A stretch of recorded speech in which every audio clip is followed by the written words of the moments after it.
Gregor, what was your take on the 80 minutes? On the 80 minutes, yeah, very good first half, and not so good sort of last quarter. And sometimes that happens when you've got a big lead. We don't like it because we didn't play at the level which was a really good level in the first half all the way through. Sometimes credit goes to the opposition. They had more possession in that second half, but look, we felt we'd scored a try, but we should have got one try when we were under that pressure in the last 10 minutes, and disappointing way to end conceding a try. But the first half probably exceeded expectations, given the quality of the Welsh performance last week and the players on their side. So real credit goes to our players and how well they played in the first half. What are your feelings after it? Are you happy overall with the result, or a bit disappointed with the drop? Absolutely delighted with the result. This is why we're here. What we do during the week is to work to deliver a winning performance, and we maybe played better. We definitely played better down at Twickenham over the 80, but we didn't get the win. So today we did, and a lot of work went into creating those opportunities and finishing them off in the first half. But we are obviously going to look at the second half too, and how we can get better. And we know that if we drop off next week, then those will be occasions for France to get into the game. Finn mentions that the mental side of the drop off in the last quarter. Is it something that has been a concern, or is it something that maybe has grown as a concern? No, I'd say there was a number of reasons. Like we made a few changes, obviously to the team, and you lose a bit of flow. Like the flow you get in the first half is different in the second half. The opposition had more possession, and they're trying things. I thought the resilience the players showed last week to come back and almost win the game shows how mentally strong they are. And Ewan Ashman claimed, or he's convinced, he scored a try, and the TMO didn't look back at the incident that we got the ball over the line. That could be here on a different story, but we got the win, and that's important. And next week, I'm not sure we'll be that far ahead in Paris, but if we are, we've now had this experience to make sure that we don't drop off the high standards we've set. How much did you miss Finn's influence when he went off, his experience and his kind of his ability to conduct the game as he was doing so well in the first half? Well, a lot what we during that period we didn't have much ball, so it was more what we're doing defensively, and there was a few set piece errors that we weren't able to get the ball in the possession that we were doing so well off in the first half. So yeah, I don't think the 10s had a big influence in the period where Wales came back into it. But then TG, I think we did really well getting to the try line, I think on 2 occasions. So yeah, I think the half-backs played at real tempo, the guys that came off the bench. But credit goes to Ben and Finn for playing so well in that first half.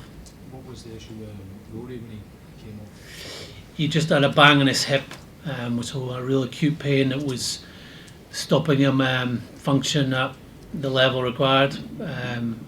We've had a couple of players who've had that this year, and they've turned it around in time for the following week, so he's optimistic that it'll recover in time for Paris.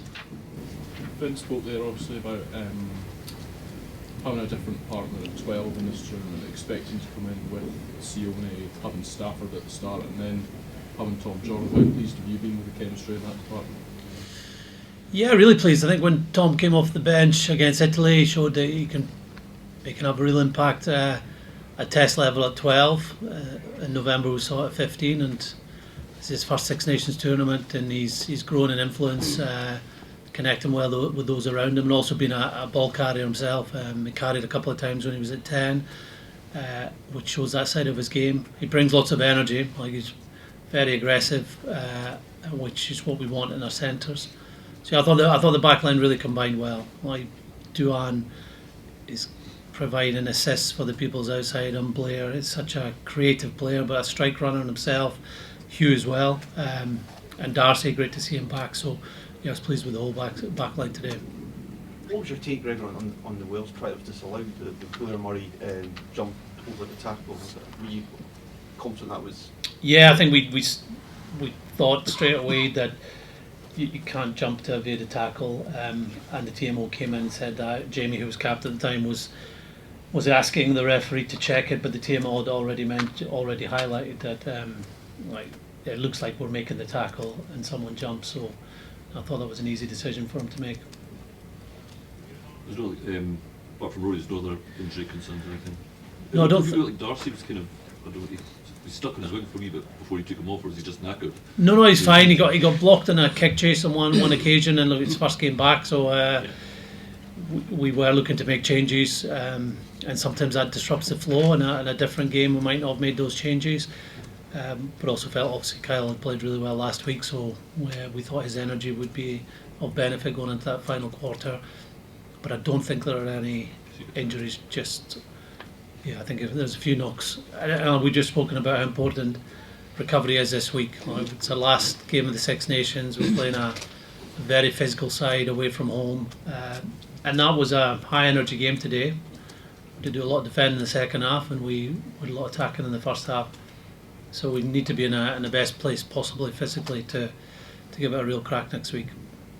Does what France did this afternoon make it an even more daunting, the emotion and the atmosphere that you're going to face over there? Oh yeah, it'll be pumped up to the max, won't it? I think the atmospheres now at Stade de France are amazing. We saw it during the World Cup.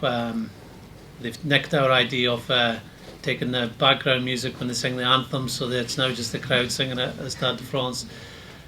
And they're a quality side. Like, I think when you saw the French club teams dominating in Europe and scoring 70-80 points against quality English sides on a couple of occasions, it shows you what can happen if you allow them to get on the front foot. They scored 70 points against a very good Italian team. They got 40 points against Wales, 40 points against Ireland.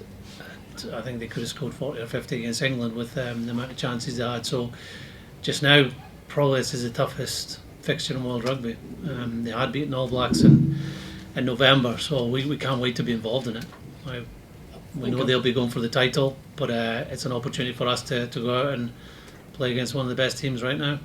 I think I'm right in saying if you win by 52 points... 52 points, what does that mean? You could overhaul France. No, I and don't have know. a chance of winning the title.